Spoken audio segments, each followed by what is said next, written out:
El título de esta mañana en Segunda de Pedro es Fortaleciendo mi seguridad. Fortaleciendo mi seguridad. Reflejando la salvación de Dios. Y una de las luchas de la vida cristiana es dudar de la salvación. Dudar de la salvación. Hay algunos que se preguntan, ¿soy salvo? ¿Realmente he sido salvo?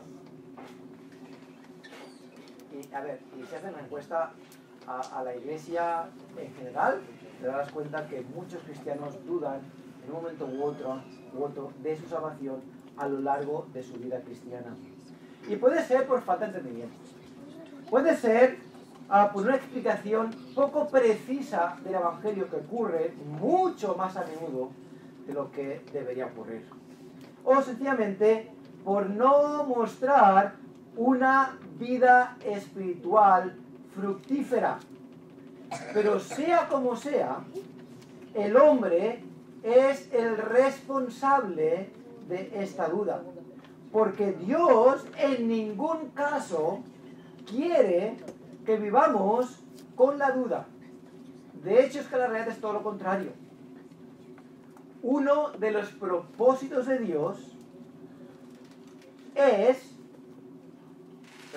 uno de los propósitos de Pedro al escribir esta epístola es precisamente que huyamos, que no tengamos estas dudas.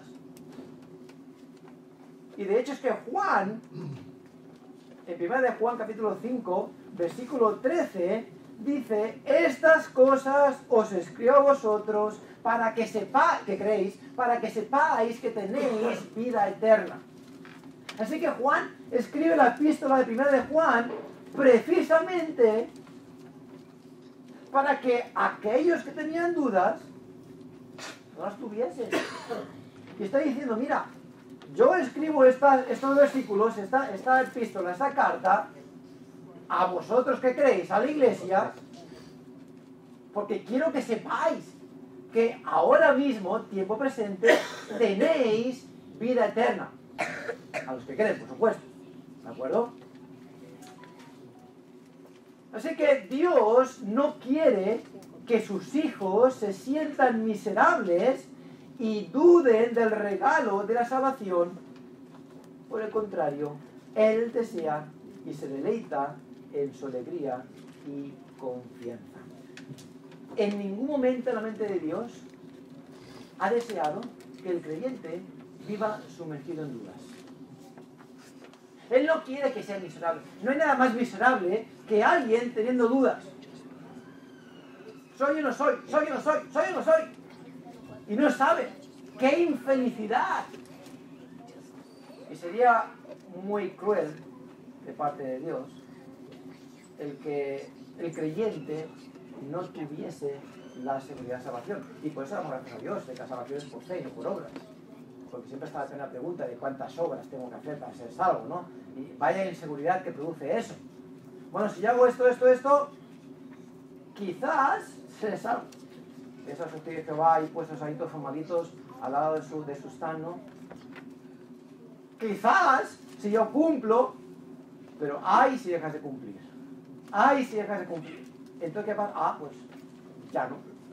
Ya no. Entonces, esto que has hecho no sirve absolutamente para nada. Dios no quiere que vivas con dudas. Dios quiere que estés seguro. Y el tema de esta mañana precisamente es acerca de fortalecer la seguridad de nuestra salvación. Fíjate el Salmo 5:11 y Romanos 15:13. Salmo 5:11 dice, pero alégrense todos los que en ti confían. Podemos decir, pero alégrense todos los que en ti creen. Den voces de júbilo para siempre, porque tú los defiendes. En ti se regocijan, se regocijen los que aman tu nombre. Tú no ves a Dios queriendo que la gente dé gloria a Dios porque quizás serán salvos. No. Que se regocijen aquellos que confíen en Dios, que creen en Dios. Grande gozo hay en mi alma hoy, porque Cristo me salvó. Romanos 15:13 dice, y el Dios de esperanza os llene de todo gozo y paz en el creer. Gozo y paz en el creer. ¿Dónde hay duda y medio? No hay duda. Es gozo y paz. Si yo tengo dudas, no tengo paz. Pero Pablo dice, Dios os llene de gozo y paz en el creer, para que abundéis en esperanza por el poder del Espíritu Santo. ¿Te das cuenta? No es la aplicación aquí, pero te das cuenta lo que está diciendo aquí. Que cuando yo abundo en paz, la segunda parte dice, para que abundéis en esperanza por el poder del Espíritu Santo. Cuando yo tengo paz en el corazón, ¿sabes qué voy a tener? Voy a abundar en esperanza. Voy a estar gozoso de lo que Él ha hecho por mí, de vivir para su gloria. ¿Dónde queda la duda? ¿Dónde está la duda en el plan de Dios? Se desvanece, porque no ha existido nunca. Pero qué triste es cuando el creyente vive en duda. Así que la doctrina de la seguridad del creyente no es solo una realidad doctrinal en la cual yo me deleito, es una fuente de paz y descanso para el creyente. Es algo que a mí me da energía, me vitaliza para poder vivir esta vida cristiana. Pero para vivirla con sentido, para vivirla sujeta a Dios, para vivirla en realidad, no en algo superfluo. Es cierto, es una realidad espiritual, lo veremos ahora. Pero no se queda allí. Cuando yo la entiendo y la comprendo en mi corazón, de que yo estoy seguro, estoy anclado en Él, estoy fortalecido en esa seguridad, lo que va a hacer, y veremos más adelante que Pedro está tratando, es el que no me dejará estar quieto ni ocioso, sino que voy a vivir en buenas obras, y voy a crecer, y voy a fortalecerme, y voy a vivir para el Señor. Pero eso viene porque estoy bien seguro, no solo aquí, sino en mi corazón, de que soy salvo. Cuán importante es asegurar esa salvación. Así que saber que la salvación no depende de mis obras, sino que depende enteramente de lo que Cristo ya hizo por mí, independientemente de mi persona, da seguridad en mi vida. Pero cuando al saber le añado una vida espiritual, o una vida fructífera, o una vida con Cristo, o una vida recta, o una vida digna, como tú quieres ponerlo, un caminar con Cristo, mi seguridad se verá fortalecida en gran manera. Así que quiero que te hagas la siguiente pregunta. Creyente, ¿refleja tu vida la salvación de Dios? ¿Refleja tu vida la salvación de Dios? Y no hablo lo que tú muestras a la gente el domingo, ¿de acuerdo? Eso es muy fácil. Hablo de tu día a día. Hablo de tus secretos. Hablo de lo que ocurre en tu casa. Hablo de tus reacciones. Hablo de tus pensamientos. Hablo de tus decisiones. Hablo de tus prioridades. Hablo de todo lo que tú eres. Refleja tu vida la salvación de Dios. Ya he dicho antes que muchos creyentes dudan de su salvación. Y una de las razones, fíjate lo que dice Juan, en 1 Juan 2:3, y en esto sabemos que nosotros le conocemos. ¿Qué es lo que dice la siguiente frase? Que alguien lo lea. Dilo más fuerte. Si guardamos sus mandamientos. Ahora ponte en pie y dilo bien fuerte. Eso que no te importa, Guillermo. Si guardamos sus mandamientos. Si guardamos sus mandamientos. En esto sabemos que le conocemos si guardamos sus mandamientos. Ahora, pongámonos en negativo. En negativo. En esto dejamos de saber que que somos salvos si no guardamos sus mandamientos. No es que no seamos salvos, es que dejamos de saber. Y las dudas aparecen en la vida del creyente. Y cuando no hay fruto, y cuando tu vida espiritual no refleja la salvación de Dios en tu vida, adivine qué aparecen. Dudas. Tu espíritu, de algún modo, deja de saber, deja de deleitarse, deja de conectarse a la realidad de que somos salvos, y aparecen dudas. Y aquí es donde va dirigido el apóstol Pedro en 2 de Pedro. Por eso anima al creyente a añadir a la fe virtud, conocimiento, dominio propio, paciencia, etcétera, etcétera.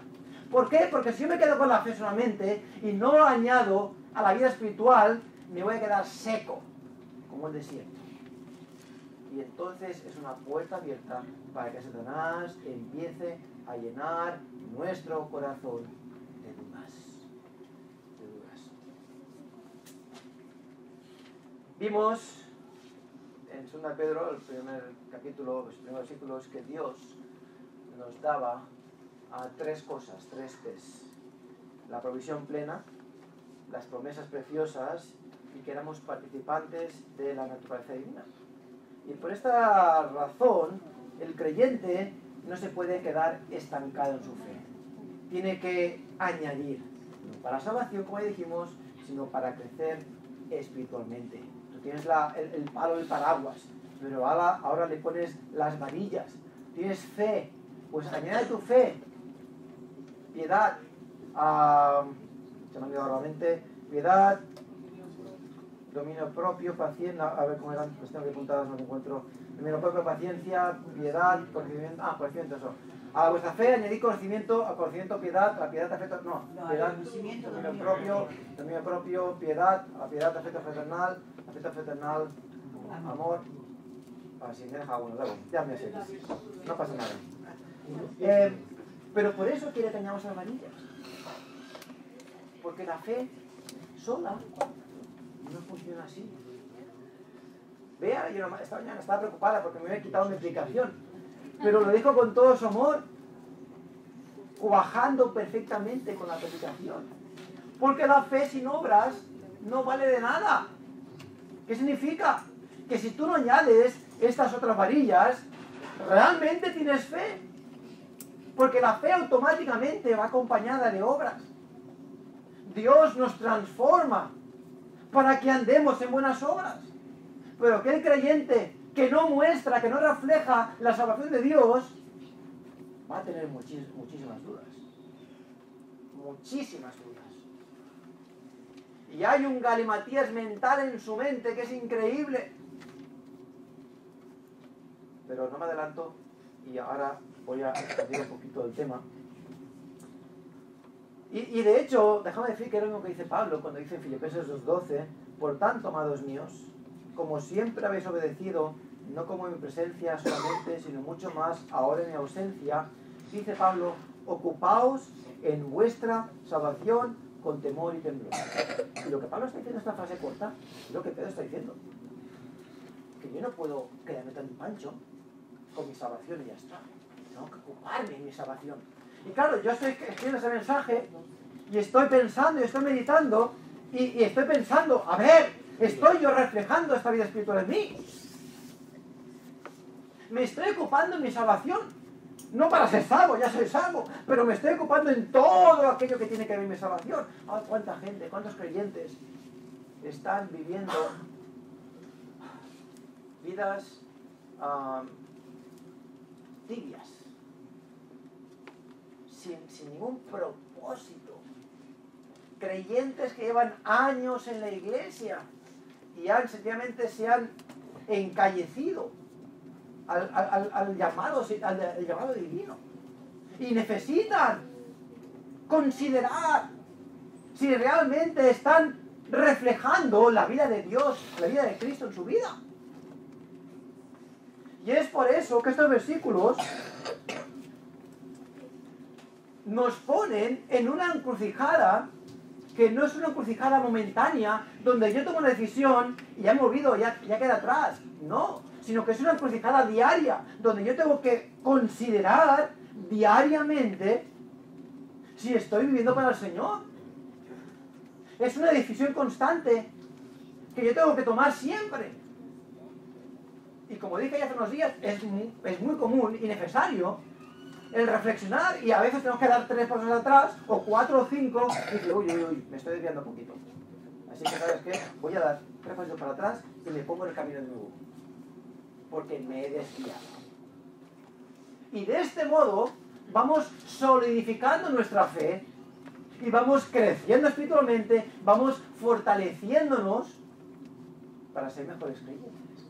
Y por eso Pedro dice, mira, yo sé que lo sabéis y que soy un pesado, pero para mí no me importa repetirlo, porque lo necesitáis, porque yo me voy y vosotros os quedáis aquí. Así que es bueno que yo escriba esto, porque esto lo necesitáis toda la vida.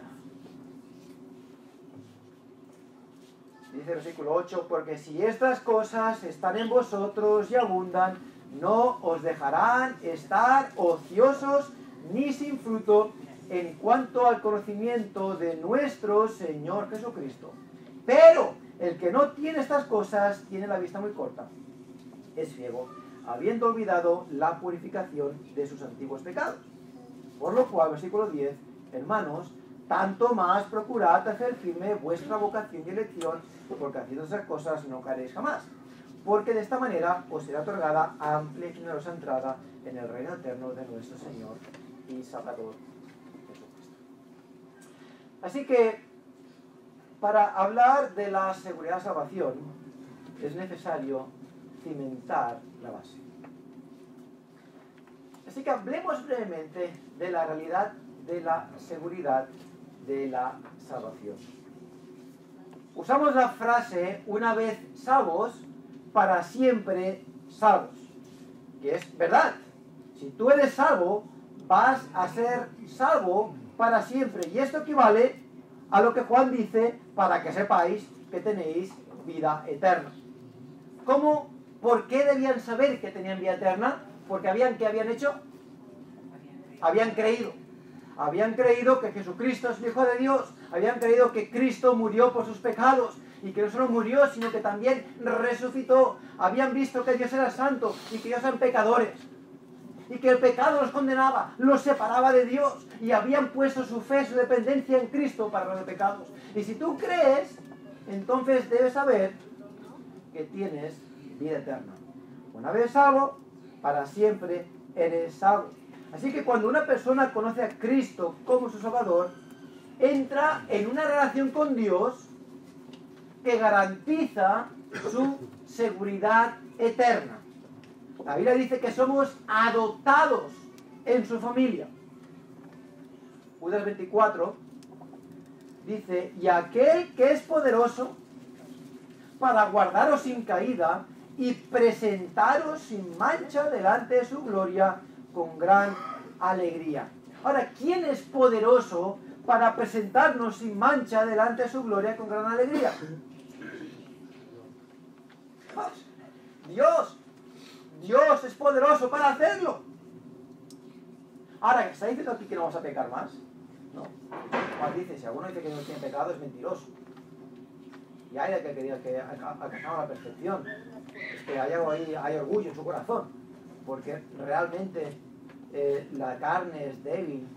Y ya sea por una venida u otra, el creyente está siempre propenso a caer. Y debemos no caer, debemos resistir.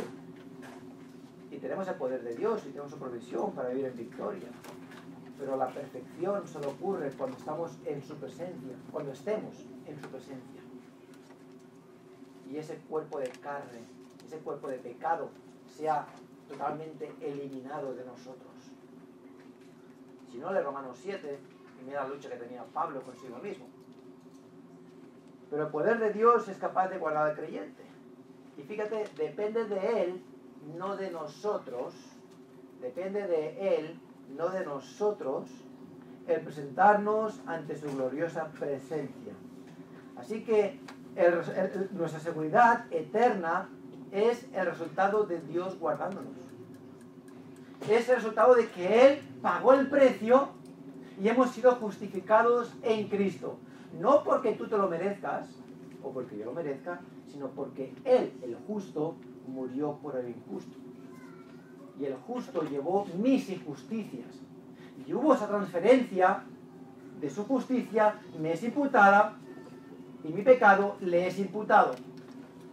La justicia de Dios queda satisfecha cuando Cristo muere, la paga del pecado es muerte, por mi pecado. Y la justicia queda satisfecha. Pero ahora yo soy libre de culpa, porque la culpa ya fue pagada. Y como que depende de Él y no de mí, yo soy tranquilo. Porque el precio ya fue pagado hace 2000 años en la cruz. Así que yo me deleito en esta realidad. Y ahora vivo mi vida cristiana. Pero depende de Dios solamente. Juan 10, 28 y 29 dice: y yo les doy vida eterna, y no perecerán jamás, ni nadie las arrebatará de mi mano. Mi Padre que me las dio es mayor que todos, y nadie las puede arrebatar de la mano de mi Padre. Más claro imposible.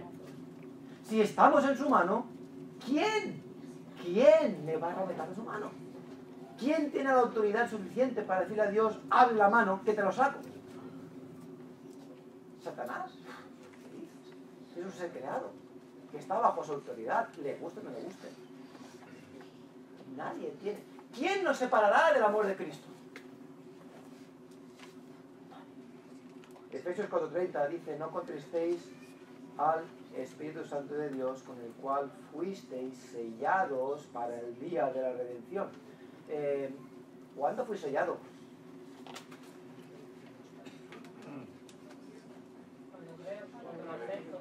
Cuando era gente, como mi salvador personal, cuando nazco de nuevo.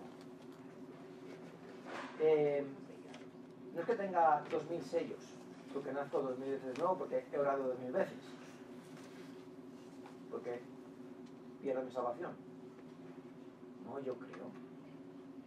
Y automáticamente, pum, tengo un sello que dice: soy suyo. Y este sello es una garantía, con el cual fuiste sellados para el día de la redención. Si los creyentes no tuvieran la seguridad eterna, el sello no podría ser verdaderamente hasta el día de la redención. Sería hasta el día del pecado, o hasta el día en que yo me aparto, o hasta el día de la incredulidad. Pero dice hasta el día de la redención, cuando yo esté ante su presencia. El sello es perenne, no se puede sacar. Y finalmente Juan 3:16 dice: porque de tal manera amó Dios al mundo, que ha dado a su Hijo unigénito, para que todo aquel que en Él cree viva en duda y sea infeliz. No se pierda, mas tenga vida eterna. Vida eterna. Ahora, si una persona se le promete vida eterna, pero después la pierde, nunca había sido eterna. Sería temporal. ¿Hasta qué? Porque si tú pecas, la pierdes. Pues no da gusto. No da gracia. Pero gracias a Dios que Él dice, tiene vida eterna. Así que si la seguridad eterna no es verdad, entonces las promesas de vida eterna en la Biblia serían un error. Así que una de dos: o creemos lo que dice la Biblia y entendemos que el que cree tiene vida eterna, como este libro, bajo la paradita y no voy a la playa, porque es una mentira. ¿Para qué estar aquí? O lo crees o no lo crees. No hay cambio, no hay vuelta de hoja. Y la Biblia dice claramente que somos salvos por gracia y que al creer recibimos perdón de pecados, somos justificados y recibimos vida eterna. No lo digo yo, lo dice la palabra de Dios. Ahora bien, dudas pertinentes. Y es común también que este pensamiento, esta verdad doctrinal, levante ciertas preguntas. Sobre todo dos preguntas. Dos preguntas. La primera, ¿quiere decir esto que tengo libertad para vivir como quiera? Es la pregunta natural que sigue a esta verdad. Si yo soy salvo eternamente, ¿puedo entonces yo vivir en pecado? Porque no puedo perder la salvación. Y lo que demuestra esa pregunta, para quien la hace, la formula de manera, entre comillas, sincera, es que no ha entendido la salvación. Y Pablo mismo da la respuesta en Romanos 6, capítulo 6, versículo 1. ¿Qué pues diremos? Como que la gracia sobreabunda cuando el pecado abunda, pues ¿qué diremos? ¿Vamos a perseverar en el pecado porque la gracia va a sobreabundar? Y Pablo dice, en ninguna manera. No es posible. Porque si tú has muerto al pecado, ¿cómo vas a vivir en él? Claro, si tú lo entiendes en tu mente, que eres pecador, o que eras pecador, y que eres pecador, pero que necesitabas a Cristo para salvarte de tus pecados, ¿por qué acudiste a Cristo? El ejemplo que para a mí más me gusta presentar es cuando Jesús habla con Nicodemo y le dice, mira Nicodemo, como el Hijo del Hombre, como Moisés levantó la serpiente en el desierto, así es necesario que el Hijo del Hombre se levantado. Para mí es una ilustración cada vez más clara. Porque ¿por qué razón una persona en Israel iba a acudir a la serpiente de bronce? ¿Cuál era el motivo por el que iba a acudir? ¿Para hacer un selfie? ¿Para turismo? ¿Porque era un monumento? ¿Por qué acudía a la serpiente? ¿Para nada de qué? ¿De la mordida de quién? ¿De la serpiente?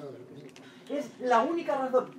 Piensa que el pueblo de Israel eran como mínimo 2 millones de personas. Tarragona tiene 120.000 personas. Y de aquí al puerto, ¿vale? Bueno, vamos a ir de San Pedro Pau, hasta abajo del puerto, pues un cacho caminando. Media horita larga, si no más, según al paso, una hora. ¿De acuerdo? Pues imaginaros una urbe, y vivimos en pisos, ¿eh? Imagínate una urbe, una urbe no porque una ciudad, pero una población de 2 millones de personas. Y Moisés levanta un palo con una serpiente. Está en un punto concreto. Moisés tiene su tienda y la estaca estará al lado, supongo. Pero aquí tienes a alguien en la tribu de Dan que vive en la otra punta del campo, pero pues estamos hablando de kilómetros. De kilómetros. Que ni con prismáticos puede ver a serpiente. Pero ha escuchado que Moisés ha levantado a serpiente por mandato de Dios para que todo aquel que sea mordido por ella y acuda sea sano. Ahora, tú estás en otra punta del pueblo, ahí abajo, perdido en una duna, y te ha picado una serpiente y te empiezas a hinchar, te empiezas a sudar porque tienes fiebre, te sientes débil, quizás estás vomitando y sabes que tus días están contados, porque aquí tienes el pueblo a tu lado, que hay un montón de personas que han perdido a padres, madres, hermanos, hermanas, tíos, tías, y están muertos. Y te han puesto cataplasmas, has tomado hierbas, has hecho meditación, has hecho lo que tú quieras para intentar sanarte, y no sanas. De hecho es que cada vez estás peor. Y escuchas que hay una serpiente de bronce allá abajo donde Moisés está. ¿Qué es lo que haces? Vas para allá. ¿Pero por qué vas para allá? Porque crees que te puede ayudar. ¿Por qué vas para allá? Porque te ha mordido y estás enfermo.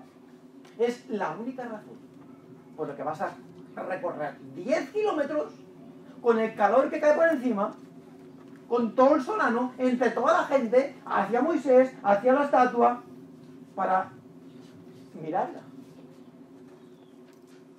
Y Jesús dice, mira, como la estatua fue levantada, así el Hijo del Hombre tiene que ser levantado. ¿Por qué razón va a ir una persona a la cruz de Cristo? ¿Cuál es la única razón, el único motivo para acudir a Cristo?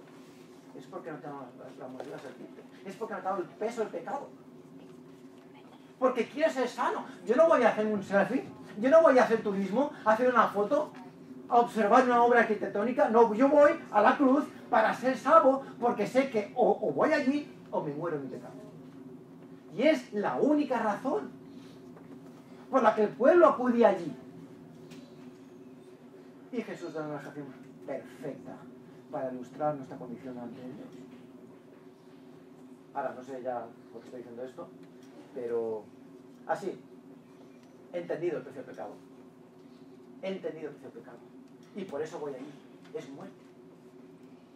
Ahora, si yo he acudido a Cristo porque he entendido que mi pecado es el culpable de que mi relación con Dios esté rota y de que yo sea condenado, y lo he entendido, y por eso he acudido con fe a Dios para salvación, a Cristo para salvación, ¿cómo puedo yo vivir en pecado nuevo? Voluntariamente. Pero si he huido, si yo veo otra serpiente aquí y la veo, lo que haré será, me aparto, salto, o la mato. Le doy un palazo ahí con una pala.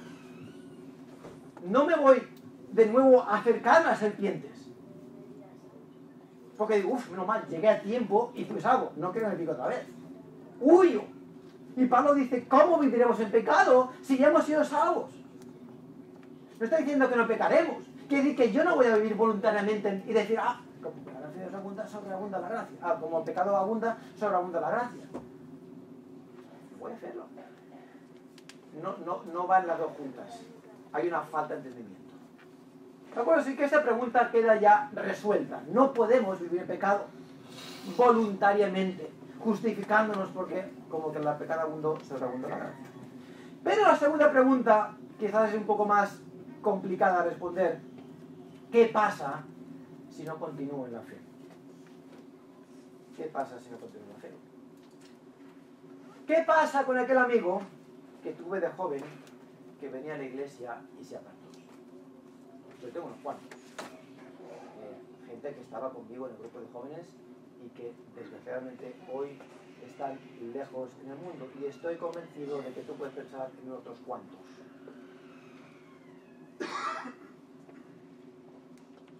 Y para dar respuesta a esta pregunta, debemos un poco definir de qué estamos hablando. La apostasía. La apostasía. La apostasía consiste en apartarse decididamente de la fe. Un apóstata es una persona que una vez dijo ser cristiana, pero que ha abandonado y renunciado a la verdad. Alguien que una vez profesó ser cristiano puede convertirse en apóstata. Pero un cristiano genuino no puede convertirse en apóstata. Porque es salvo. ¿Sí? ¿Queda claro? Lo veo otra vez. Alguien que una vez profesó ser cristiano puede convertirse en apóstata. Pero un cristiano genuino no puede convertirse en apóstata. De hecho, es que aquellos que abandonan la fe, aquellos que apostatan de la fe, demuestran que nunca fueron cristianos genuinos. Que es lo que dice 1 Juan 2:19. Salieron de nosotros, y fíjate, está hablando la iglesia, y dice, salieron de nosotros, pero no eran de nosotros. Porque si hubiesen sido de nosotros, habrían permanecido con nosotros. Pero salieron para que se manifestase que no todos son de nosotros. Jesús mismo habla de aquellos que se apartan de la fe que profesaron. ¿Os acordáis de la parábola del sembrador? ¿De cuántos terrenos habla? De 4. ¿Y cuántos de ellos dan fruto? ¿Y qué son los otros 3? Bueno, el primero no entra porque el primero decididamente no tiene nada que ver con el Evangelio. porque no llega siquiera la semilla a germinar, porque el pajarito viene, se come la semilla y se va volando y aquí se queda todo igual. Pero después está el terreno rocoso y el terreno que crece con espinos, que no dan fruto, que aparentan algo, pero que no dan. Y solamente uno, el que cae en buena tierra, trae fruto. Y realmente, para comprender esta parábola, por lo menos como la entiendo yo, y sé que esta parábola, las palabras de Jesús no son tan fáciles de entender, y esta es una que promueve mucha discusión, pero para mí me parece bastante claro. Solo el último terreno, el de la buena tierra, es el verdadero creyente. Los demás son aquellos que vienen a la iglesia, que asisten por un tiempo, que creen, entre comillas, hay algo ahí, pero que a poco tiempo se desvanece y desaparece. Que hay así. Si toda la gente que ha venido a esta iglesia pues estuviese aquí, y aquellos que han profesado ser algo estuviesen aquí, ya ni tenemos 3 cultos. No 2, no 3. Pero mucha gente, eso yo creo, que después su fruto brilla por su ausencia. Y que Jesús mismo se lo enseña.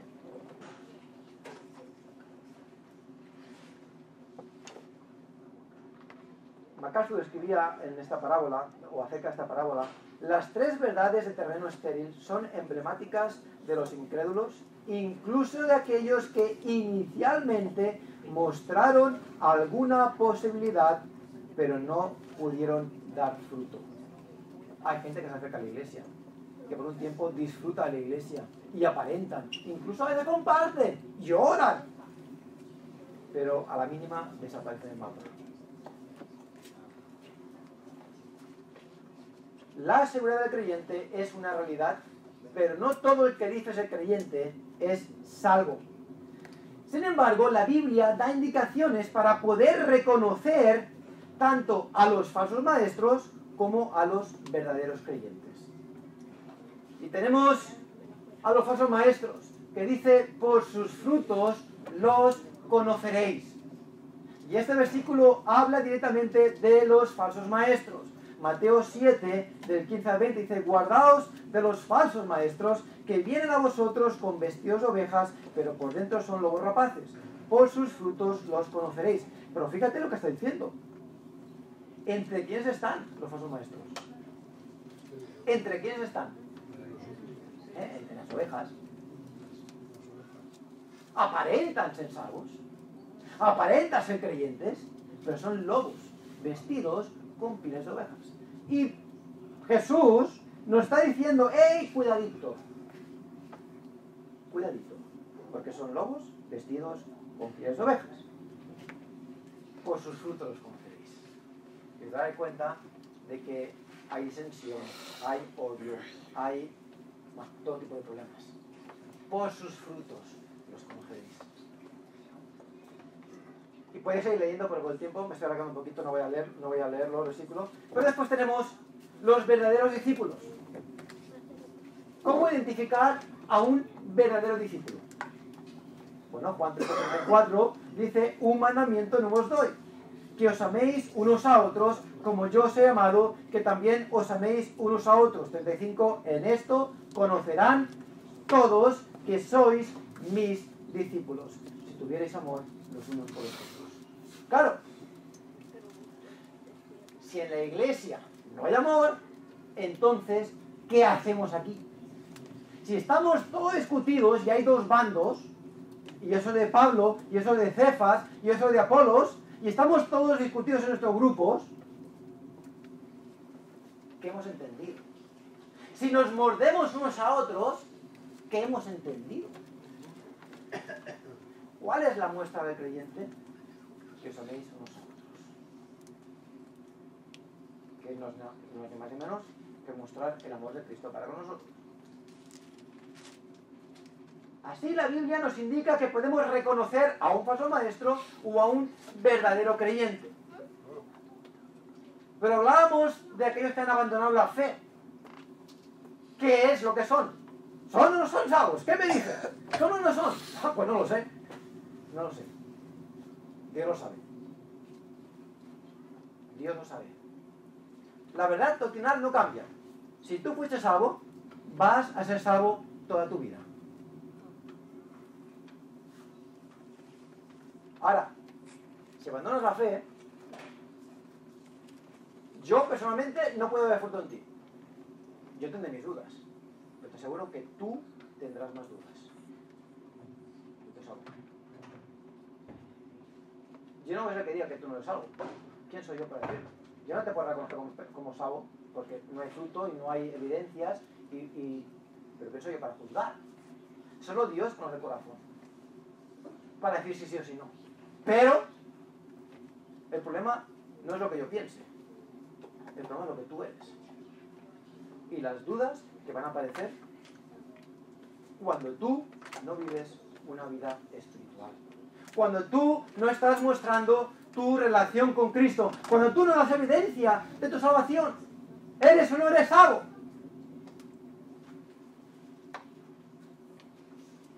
Fíjate, déjame leer de nuevo el versículo en 1 de Juan. Salían de nosotros, pero no eran de nosotros, porque si hubiesen sido de nosotros, habrían permanecido con nosotros.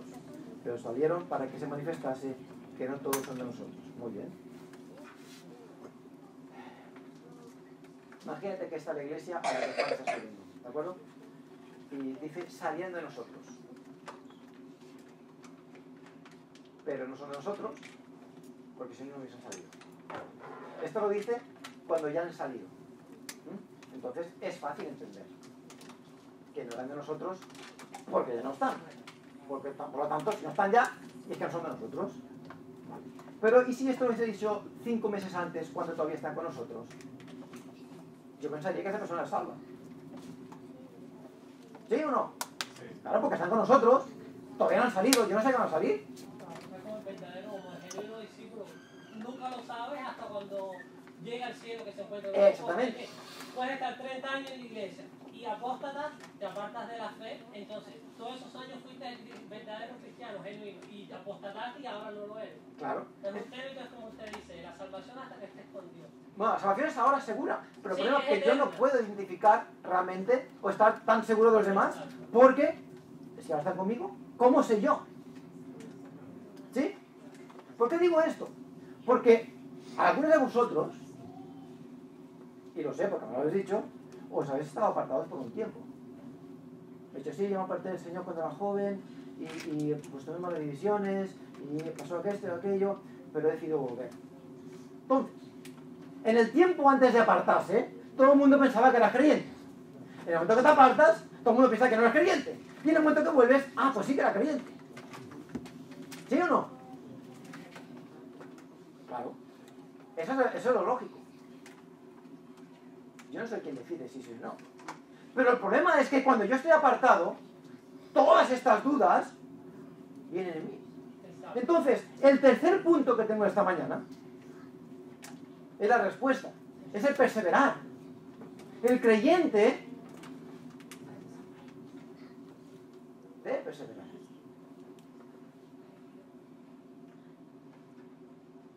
Pero no para ser salvo, sino para solidificar su seguridad en la salvación.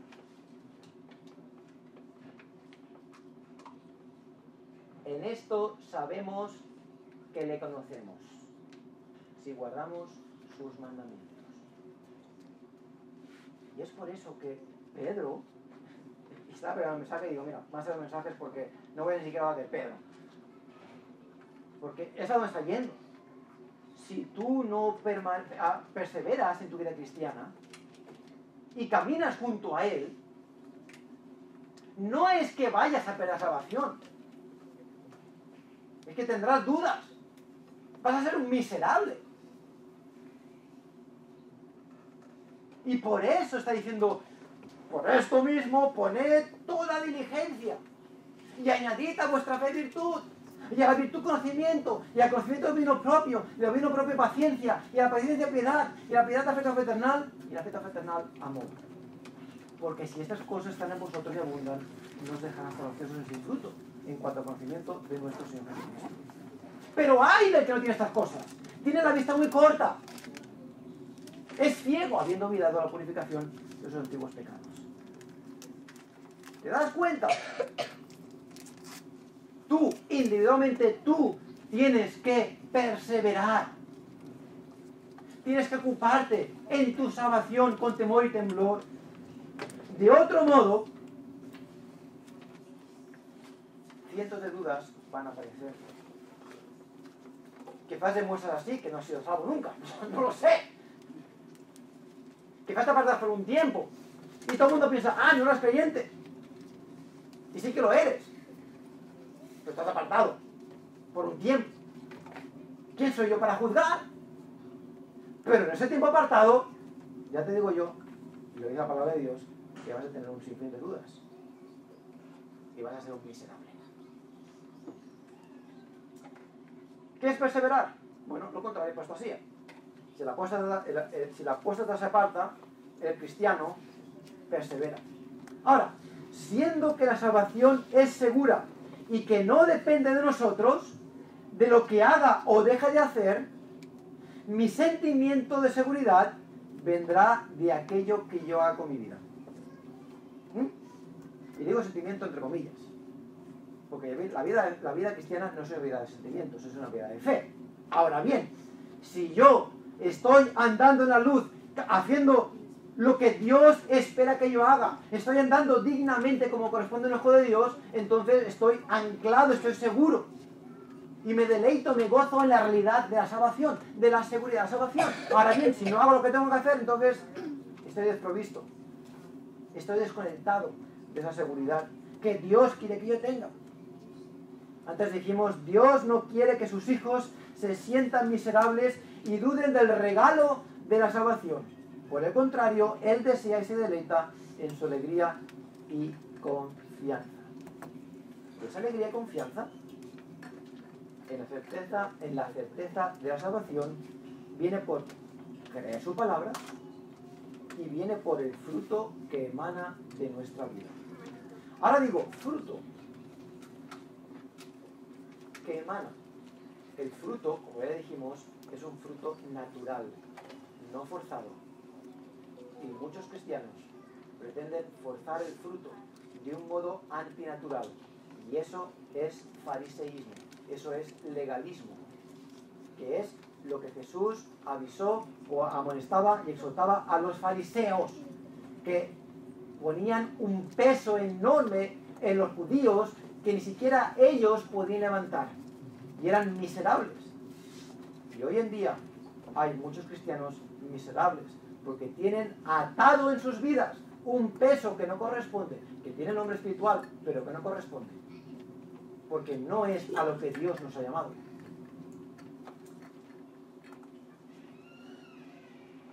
Así que la fe nos salva, ya nos salva, pero ahora nosotros debemos poner de nuestra parte para vivir la vida cristiana, ocuparnos de nuestra salvación, que es lo que dice Efesios 2:12, y añadimos fe, virtud, conocimiento, etc. Filipenses 2:12. Ahora bien, ¿qué es la perseverancia de los santos? ¿Qué es perseverar? Y aquí tengo que hacer una pausa y hablar de una posición teológica que alcanza para mí una posición un tanto peligrosa, y es la perseverancia de los santos. Y he hablado de esto antes a la iglesia, porque tuvimos algún problemilla y tuve que clarificarlo, pero es necesario hablar de ello de nuevo, acerca de la perseverancia de los santos en la teología calvinista o reformada. Como sabéis, no somos reformados y no tenemos la doctrina reformada, a pesar de que son hermanos y son buenos hermanos, pero no estamos en la misma. Ellos van a un extremo, nosotros intentamos mantener un balance, ¿de acuerdo? Pero el último punto de su famosa tulip, ¿de acuerdo? Que son los 5 puntos calvinistas, el último punto es la P, que habla acerca de la perseverancia de los santos. Y la Confesión de Westminster, en el capítulo 17, dice: a quienes Dios ha aceptado en su amado y que han sido llamados eficazmente y santificados por su Espíritu, no pueden caer ni total ni definitivamente del estado de gracia, sino que ciertamente han de perseverar en él hasta el fin y serán salvados eternamente. Esta perseverancia, sigue adelante, dice, esta perseverancia de los santos depende no de su propio libre albedrío, sino de la inmutabilidad del decreto de elección, que fluye del amor gratuito e inmutable de Dios el Padre, de la eficacia del mérito y de la intercesión de Jesucristo, del amor del Espíritu y de la simiente de Dios que está en los santos, y de la naturaleza del pacto de gracia, de todo lo cual surge también la certeza y la infalibilidad de la perseverancia. En otras palabras, en breve, esta doctrina enseña que aquel que ha sido escogido o elegido, Dios le hará perseverar en la vida cristiana hasta el fin de sus días. Depende de él, no de nosotros. Es lo que ellos enseñan, enfatizando la soberanía de Dios y dejando de lado el libre albedrío, que es lo que la doctrina calvinista enseña o enfatiza, esta soberanía de Dios. Si Dios te escoge, vas a ser salvo. Ya está. ¿De acuerdo? En breve. Pero pienso que esta posición doctrinal es como mínimo confusa y un tanto peligrosa. Buscando un poquito, encontré en una página conocida, una página web reformada, muy conocida de hecho, que yo he usado a menudo, un artículo que habla sobre apostasía, y me encontré un título que me pilló y me dejó con la boca abierta. Dice, la traducción dice: en todo el Nuevo Testamento existe una tensión entre advertencia y consuelo. Por un lado, Dios advierte a los que profesan ser creyentes que no los salvará finalmente si no permanecen en la fe, si no perseveran en la fe y las buenas obras. Por otro lado, Dios consuela a los creyentes auténticos diciéndoles que los conservará hasta el final. Claro, cuando yo leo esta frase, Dios advierte a los que profesan ser creyentes que no los salvará finalmente si no perseveran en la fe y las buenas obras. ¿Tú qué tienes aquí? ¿Qué visualizas aquí? Te ganas tú la salvación. ¿Eh? Te ganas tú la salvación. Es lo que está diciendo. Yo tengo que perseverar hasta el fin. Por tanto, tengo que orar. Porque si no, no seré salvo. Para mí eso es muy peligroso. Porque lo que está haciendo es poner un peso moral en las personas. Si no persevero, ¿qué ocurre? ¿No seré salvo? Ahora bien, esto me levanta más preguntas todavía. ¿Qué es perseverar? ¿Cuánto debo perseverar? Si no obro, no seré salvo. ¿Cuántas obras tendré que hacer? Ya que Dios produce mi perseverancia, ¿cuánto debo poner de mi parte? Para mí es muy confuso. Es difícil. Es injusto. Y entonces lo que hace no es producir paz en mí. Yo tengo que perseverar. ¿Qué es perseverar? ¿Qué es realmente perseverar? Y si por un tiempo me aparto, como tantos de vosotros ha ocurrido en el pasado, y gracias a Dios estás aquí, y has dejado de perseverar, ¿me salvará Dios? ¿No me salvará Dios? Es lo que dice aquí. Me quedé perplejo. Y me levantó muchas preguntas. Lo que está diciendo aquí es que el santo tiene que perseverar para saber que eres salvo.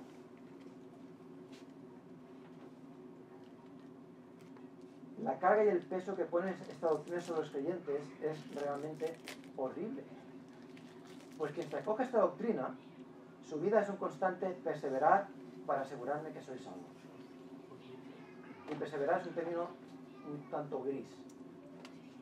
Perseverar es ir a la iglesia, perseverar es ir a la iglesia y leer la Biblia, perseverar es ir a la iglesia, leer la Biblia y orar, perseverar es ir a la iglesia, orar, leer la Biblia y dar testimonio. ¿Es perseverar, ir a la iglesia, dar testimonio y confiar en Dios cuando las cosas me van mal? ¿Qué es perseverar realmente?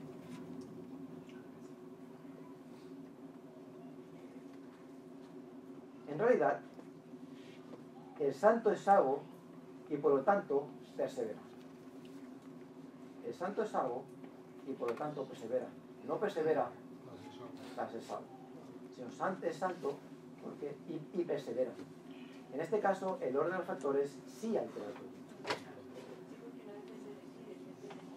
Exactamente. El santo que persevera. La perseverancia no me hace más o menos salvo.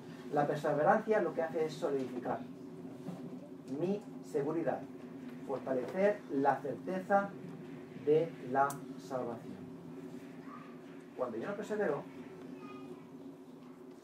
si yo he sido salvo, mi salvación no depende de mi perseverancia. Yo tendré dudas de mi salvación.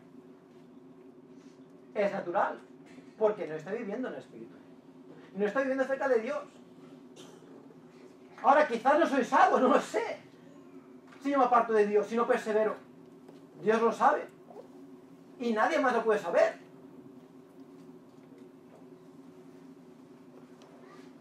Porque quizás más adelante vuelvo a la iglesia. Y en el tiempo que estoy fuera, ¿qué ocurre? Tendré dudas. Pero si eres salvo y dejas de perseverar, lo que vas a tener son muchas dudas. Muchísimas dudas. Y Dios no quiere que tengas dudas. Dios quiere que vivas tranquilo. Paz con Dios por medio de nuestro Señor Jesucristo. Y Pablo está ahí, y Pedro está yendo aquí. Cuando dice, por tanto, añadid a vuestra fe virtud, etc. Porque no quiere. Ni que estén engañados por falsos maestros, ni que estén ociosos. Todo lo contrario, quiere que perseveren en la vida espiritual, que crezcan, que tengan seguridad, que sean luz y reflejo de la verdad del Evangelio.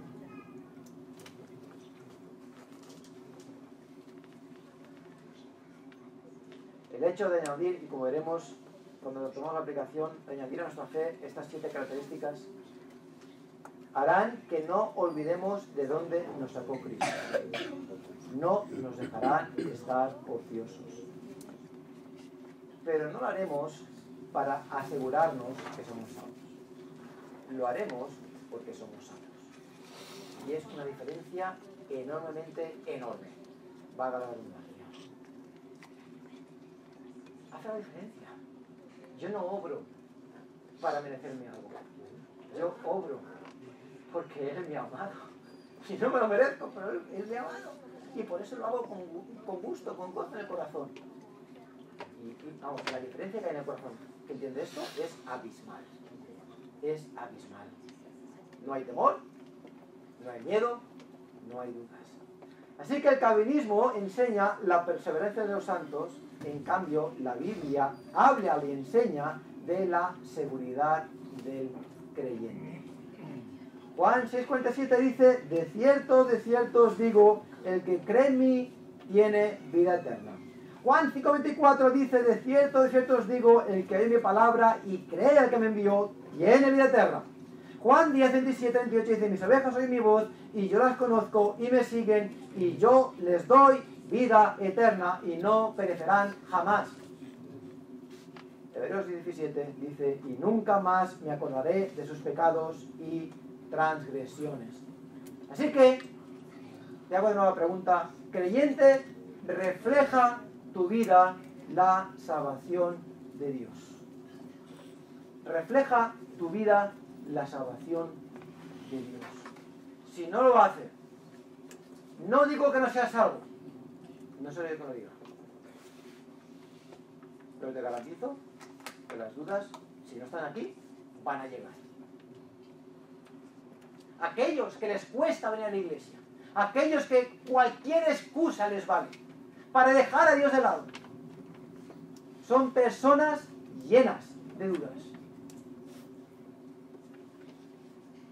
¿Son salvos o no? De Dios depende. Él sabe el corazón de las personas. Yo puedo pensar que no lo son. Y un día viene a la iglesia y me dicen, me ha apartado por un tiempo, pero pido perdón a Dios y gloria a Dios. Pues mira, no era salvo y ha vuelto a... Vete a saber. Vete a saber. Pero te aseguro que cuando alguien deja de perseverar, deja de andar, deja de añadir y de poner toda diligencia en su vida espiritual, lo que va a hacer es un mar de dudas. Y Dios no quiere eso. Dios quiere que veas fortalecida tu vida espiritual, que puedas descansar en la seguridad de la salvación, regocijarte. Y para ello, lo que tienes que hacer es vivir.